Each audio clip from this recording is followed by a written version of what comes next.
Madam, आपण best मधून हं. कधीपासून प्रवास करताय? बसचा प्रवास हा मी वयाच्या 12 वयापासून करते. चौथीत असेन तेव्हा मी माझ्या घरापासून ते दादरपर्यंत बसने प्रवास करायचे आणि तो प्रवास इतका काय म्हणायचं त्याला, खूप असा भावनिक होता. आम्हाला ते जे कंडक्टर मला अजूनही ते आठवतात. इतकं प्रेमाने आम्हाला सावरायचे चढताना उतरताना. तर ते आपलंसंच वाटायचं. ती बस कधीही परकी नाही किंवा तो आपल्याला काहीतरी पैसे देऊन करतोय, फक्त असं मेहरबानी करतोय असं नाही. आपलेच काका मामा वाटायचे. इतका ती बस आमच्या जवळची होती. मागच्या 20 वर्षामधून हं. जे काय बेस्ट मध्ये परिवर्तन झाला, बदलाव झालेला आहे, हं. त्याचा काय परिणाम होतोय? खरं सांगायचं म्हणते बस बस ही काय म्हणतो गव्हर्नमेंटचं, पब्लिकचं आहे साधन असं वाटायचं नाही. बस ही आपलीच आहे आणि आता मी बसने प्रवास करते म्हणजे माझ्या घरातल्या प्रायव्हेट बस गाडीने प्रवास करते असं आम्हाला वाटायचं.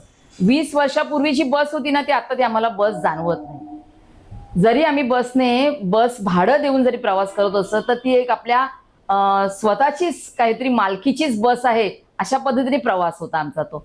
आणि आत्ता काय झालं माहितीये का? आता कुठलीही सुविधा नाहीये, काहीही फ्रिक्वेन्सी नाही त्या बसेसचं. आजूबाजूला ज्यावेळी मी एक सामाजिक कार्यकर्ती म्हणून बघते ना, तर लोकं त्रस्त आहेत. खरं म्हणजे आत्ता आम्हाला ह्या पब्लिक ट्रान्सपोर्टची गरज आहे आणि बरोबर त्याच वेळी हे बसवाले किंवा हे बेस्ट प्रशासन त्याच्या बरोबरीने सरकार आम्हाला ती सुविधा पुरवत नाही आहे. आता ती का पुरवत नाही त्याच्या मागे काही पॉलिसीज आहेत आमच्याही लक्षात येतं. सामाजिक कार्यकर्ती म्हणून ज्यावेळी मी विचार करते, की हे गरजेचं असताना मुंबई म्हणजे बीएमसी ह्याने खरं पुरवायला हवं. त्यांना जर बीएमसीवर राज्य करायचं आहे ह्या सरकारला, त्यांनी हे पुरवायला हवं. पण बरोबर उलटच होतंय. हे बिलकुल आम्हाला काही सेवा देत नाहीयेत आणि ह्याच्यावर आणि त्यांची वर काढणी काय आहे, तर भाडेवाढ केलेली आहे. आता माझ्यासारखीला वगैरे ठीक आहे, पण माझ्याबरोबर माझ्या जोडीने जे ह्या महिला प्रवास करतात ना, ह्यांची नेहमी रडगाणं असतं, की बस भाडं वाढवलं, पण आमचे काही पगार नाही वाढले ना त्या प्रमाणामध्ये. आम्हाला आमच्या कामाच्या ठिकाणी जायला सुरक्षित प्रवास नाहीये. त्याच्यावर आणि तुम्ही बस भाडं वाढ केलं आहे. त्या प्रमाणात आमचे काही पगार वाढले नाही आहेत.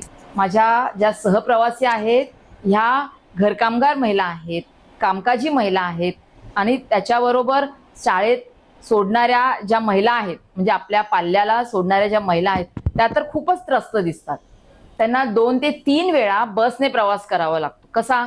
तर मुलाला सोडण्यासाठी, मुलाला शाळेतून आणण्यासाठी, दुसरं त्यांना काही ट्युशन्सला नेण्यासाठी. अशावेळी त्या महिला म्हणतात, की बापरे, पहिला जो आमचा ₹5 बस प्रवास होता, आम्हाला तो आमच्या खिशाला परवडत होता. आता माझ्या शाळेच्या ह्या मुलांना सुद्धा परवडत नाहीये. शाळेच्या फीस सुद्धा वाढलेल्या आहेत. हे सगळं आम्ही आता जुळवून कसं आणायचं? असं ह्या ज्या शाळेत सोडणाऱ्या, पाल्याला सोडणाऱ्या महिला आहेत, त्यांचं म्हणणं आहे. आणि आता कामकाजी ज्या महिला आहेत, कामकाजी महिला ह्या सकाळीही सगळं आवरून सावरून जायचं आणि त्या गर्दीमध्ये त्या बसने तासनतास त्या बसमध्ये लाईनमध्ये उभं राहायचं. तिथे गेल्यावर कामाच्या ठिकाणी गेल्यावर ओरडा खायचा. अशा ह्या महिला त्रस्त आहेत. बरं, त्या म्हणतात आमचे भाववाढ करता ना तुम्ही बसचं, आमच्या कामाच्या ठिकाणी आमचे पगार नाही वाढलेत त्या प्रमाणामध्ये. तसंच ह्या कामकाजी महिलांचं आहे, घरकामगार महिलांचं आहे आणि सगळ्याच प्रकारच्या महिलांचं आहे. कामकाजी महिलांना तर खूपच कामाच्या ठिकाणी त्रास होतो. त्यांचं तर हे कोण विचारच केलं जात नाही. आणि मग महिला घरात चिडचिड करतात, त्यांच्याकडून त्यांच्या पाल्यावर त्याचे वाईट परिणाम होतात. हे एक दुष्चक्र चालू होतं. इन शॉर्ट मला तुम्हाला सांगायचंय सामाजिक कार्यकर्ती म्हणून, की जर हे पब्लिक ट्रान्सपोर्ट जर ह्या तुम्ही सुख सुविधा आमच्यासारख्या सामान्य महिलांना पुरवलात, तर आम्ही घरात सुद्धा सुखाने राहू शकतो. आमच्या मुलांना, आमच्या कुटुंबाला आम्ही सुखी ठेवू शकतो. भाडेवाढ करताना बेस्ट प्रशासनाने चांगली सुविधा देणार, आरामदायी सुविधा देणार ह्याची घोषणा केली होती. भाडेवाढ झाल्यानंतर प्रत्यक्षात काय झालं आहे का? खरं तुम्हाला सांगू, ही जी भाडेवाढ आहे, ही आम्हाला काही सांगून केली आहे का?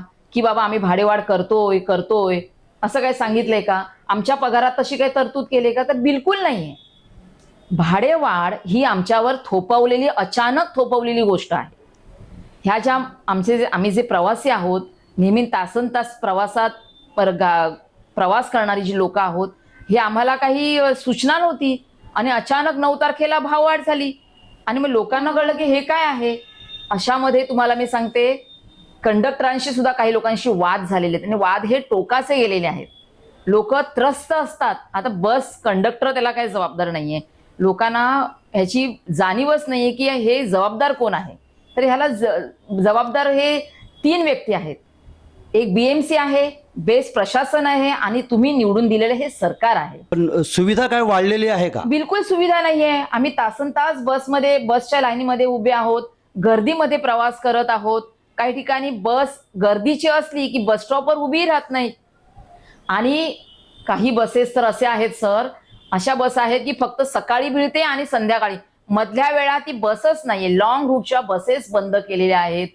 बस जी आमच्या जिव्हाळ्याची गोष्ट आहे, जी आमची जीवनवाहिनी ह्या मुंबईची म्हणतात, ते आता आम्हाला काहीही मिळत नाहीये. आमची सुविधा सगळ्या काढलेल्या आहेत आणि बस भाडेवाढ मात्र आमच्या डोक्यावर थोपावलेली आहे. मॅडम, भाडेवाढ झाल्यानंतर एकतर भाडेवाढ झाली, सुविधा नाही, हो, लोक परेशान आहेत. हो. तर याबाबत तुम्ही मुंबईकरांना काय सांगणार? मुंबईकरांना एकच माझं आव्हान आहे की तुम्ही संघटित व्हायला पाहिजेत. बेस्टने प्रवास करणं, पब्लिक ट्रान्सपोर्ट हा आपला सामाजिक हक्क आहे आणि हे सरकारने पुरवलंच पाहिजेत. आणि जर तो पुरवत नसेल तर आपण संघटित होऊन सरकारला त्याची जाणीव करून दिली पाहिजेत. बेस्ट उपक्रमाने जे 9 तारखेला भाडेवाढ केली, पण भाडेवाढ केल्यानंतर जे सुविधा अपेक्षित होत्या ते मिळालेल्या नाही. याबाबत आपल्या मुंबईकरांना आपण काय बोलणार? मुंबई हे ना अशी धावती आहे. लोकांना माहिती नाहीये की आपला हक्क काय आहे. खरं म्हणजे ना, पब्लिक ट्रान्सपोर्ट हा आपला हक्क आहे. मला हे स्वतःला माहित आहे आणि मी इतरांनाही ज्या आहेत त्यांना सांगत असते. मॅडम, बस वाढ झाली, परंतु सुविधामध्ये काय वाढ झालेली नाही. हो. आणि प्रशासन नेहमी रोज काय ना काहीतरी बोलते आहे. हो ना. याबाबत आपण मुंबईच्या नागरिकांना काय आवाहन करणार? मी जन्मताच मुंबईकर आहे. मुंबईकरांना सांगण्याची गरज नाहीये की ही बस आपल्याला किती गरजेची आहे आणि बस सेवा देणं ही अत्यावश्यक सेवामध्ये मोडते. ही काही मेहरबानी नाहीये. तर मुंबईकरांना माझं आव्हान आहे की आता माझ्या कानावर आलं आहे की आमची मुंबई आमची बेस्ट, ही बस वाचवावी, ही बेस्ट वाचावी म्हणून ते अतोनात प्रयत्न करत आहेत. त्यांनी 4 जुलैला एक प्रोटेस्ट ठेवला आहे वडाळा डेपोवर. तिथे सर्वांनी आपण जमा व्हायला पाहिजे, त्यांना साथ दिली पाहिजे. ही बस वाचवायची आहे, बस बरोबर आपली ही मुंबई वाचवायची आहे. तर माझी कळकळीची विनंती आहे माझ्या मित्रमैत्रिणींना, माझ्या सहप्रवाशांना की आपण तिथे जमा व्हायला पाहिजे आणि ह्या बेस्ट प्रशासनाला जबाब विचारला पाहिजे की ही बस आम्हाला का नाही चांगली मिळू शकत. ही आत्तापर्यंतची ही आमची एक गरज आहे आणि आता तर खूपच गरज आहे. आणि महिला सुरक्षित नाही आहेत. महिला सुरक्षित व्हाव्यात म्हणून इतर सेवा तुम्ही पुरवल्या जात आहेत, इतर पॉलिसीज तुम्ही मेकिंग करत आहात आणि मग बस सेवा आम्हाला मिळत नाहीये, त्याचं काय? हा प्रश्न विचारण्यासाठी आपण सर्व मुंबईकरांनी 4 जुलैला बेस्ट भाडेवाढ विरोधात आणि बेस्ट सेवा मिळावी म्हणून आपण वडाळा डेपो इथे संध्याकाळी 4 वाजता आपण सगळे जमा होणार आहोत. तर कृपया सर्व मुंबईकरांनी तिथे हजेरी लावावी.